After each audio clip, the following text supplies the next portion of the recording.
पुणे में मीडिया से रूबरू होते हुए मुख्यमंत्री देवेंद्र फडणवीस ने बच्चू कडू के महाएल्गार मोर्चे को लेकर अपनी सटीक प्रतिक्रिया देते हुए कहा कि किसान नेता बच्चू कडू के साथ बातचीत जरूर होनी चाहिए, लेकिन उन्होंने यह भी अपील की कि आंदोलन इस तरह का ना हो कि आम लोगों को परेशानी हो। फडणवीस ने बताया कि आंदोलन से पहले बच्चू कडू के साथ बैठक बुलाने का प्रयास किया गया था, लेकिन बच्चू कडू ने संदेश दिया कि वह बैठक में शामिल नहीं हो सकते। फडणवीस ने किसानों को आश्वस्त किया कि सरकार उनकी समस्याओं के समाधान के लिए सक्रिय है और बातचीत का दरवाजा हमेशा खुला है। आइए जानते हैं क्या कहा मुख्यमंत्री ने। प्रचंड मोठ्या प्रमाणात बदलता आहे आणि त्याच्यामध्ये खूप मोठ्या प्रमाणात ग्रोथ करण्याची संधी या तंत्रज्ञानाने दिलेली आहे आणि नीती आयोगाच्या रिपोर्टमध्येही हे म्हटलेलं आहे की याचं प्रमुख केंद्र हे महाराष्ट्र बनू शकतो की महाराष्ट्रामध्ये कॅपॅसिटी आहे।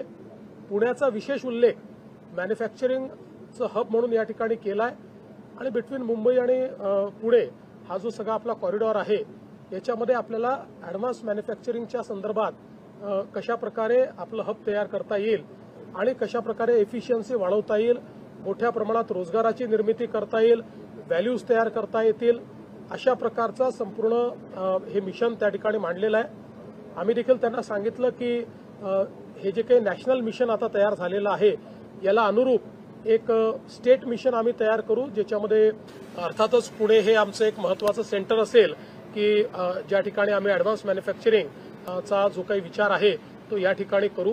यासोबत त्यांनी एक अजून मुद्दा मांडलेला आहे की जगातली पहिली global institute on advance manufacturing ही आपण सुरू केली पाहिजे, तीही महाराष्ट्रात करण्याचा मानस हा नीती आयोगाने बोलून दाखवलेला आहे आणि आम्हीही त्याला अतिशय सहर्ष स्वीकारलेला आहे।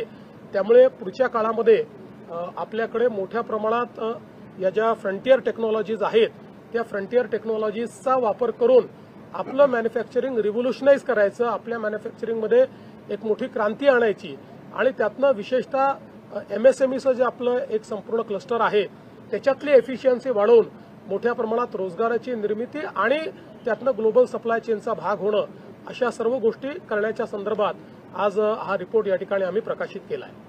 शेतकऱ्यांच्या संदर्भातला प्रश्न आहे की तिकडे थोडं उद्रेक होतोय शेतकऱ्यांचा, आपण काय आवाहन कराल शेतकऱ्यांना आणि सरकारची भूमिका कशी असेल? सरकारने पहिल्या दिवशीपासून सकारात्मक भूमिका ठेवलेली आहे।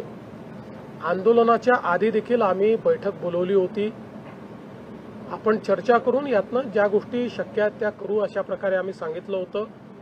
पहिल्यांदा बच्चू कडूंनी त्याला मान्यताही दिली होती, त्यानंतर त्यांनी अर्ध्या रात्री मला संदेश पाठवला की लोक जमा होतील, आम्ही असणार नाही, याच्यामुळे अडचण होऊ शकते, त्यामुळे आम्ही काही बैठकीला येऊ शकणार नाही। त्यामुळे मग आम्ही ती बैठक रद्द केली। आजही बावनकुळे साहेबांनी त्यांच्याशी संपर्क केलेला आहे।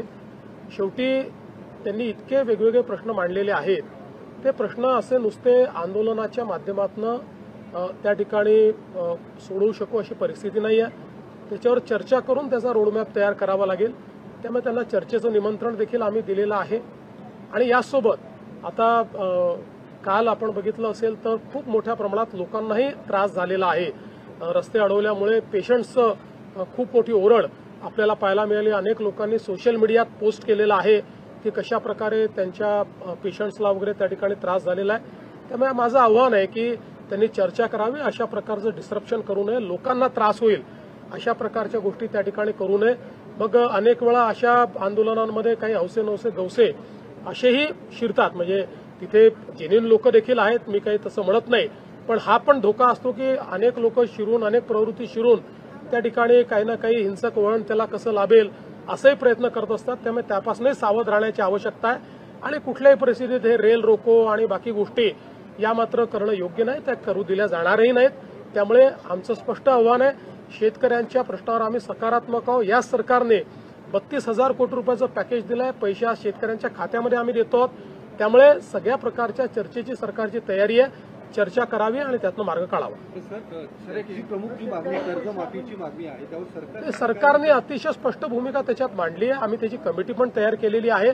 आणि आज पहिला प्रश्न असा आहे की जे शेतकरी आज अडचणीत आहेत, ज्यांचा शेतमाल पूर्ण पावसामुळे त्या ठिकाणी झोपलाय, तो खराब झालेला आहे, शेती खराब झाली आहे, पहिले त्यांना मदत करायची की पहिले बँकांना मदत करायची, हा महत्वाचा प्रश्न आहे. म्हणजे शेवटी आपण हे बघितलं तरी आपण जेव्हा कर्जमाफी करतो त्यावेळेस ते पैसे बँकांना जातात, त्याचा थेट शेतकऱ्याला काही लाभ मिळतो असं नाहीये. त्यामुळे आज पहिल्यांदा शेतकऱ्याच्या खात्यावर पैसे दिले पाहिजेत.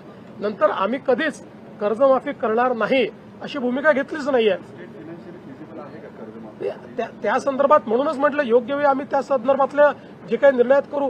आज पहिली आवश्यकता काय आहे, आज जी आवश्यकता आहे त्याच्यावर विचार न करता आपण बाकी गोष्टींवर विचार करणं. आज शेतकऱ्याच्या खात्यात पैसे गेले पाहिजेत, ते पैसे जाणं सुरू झालेलं आहे.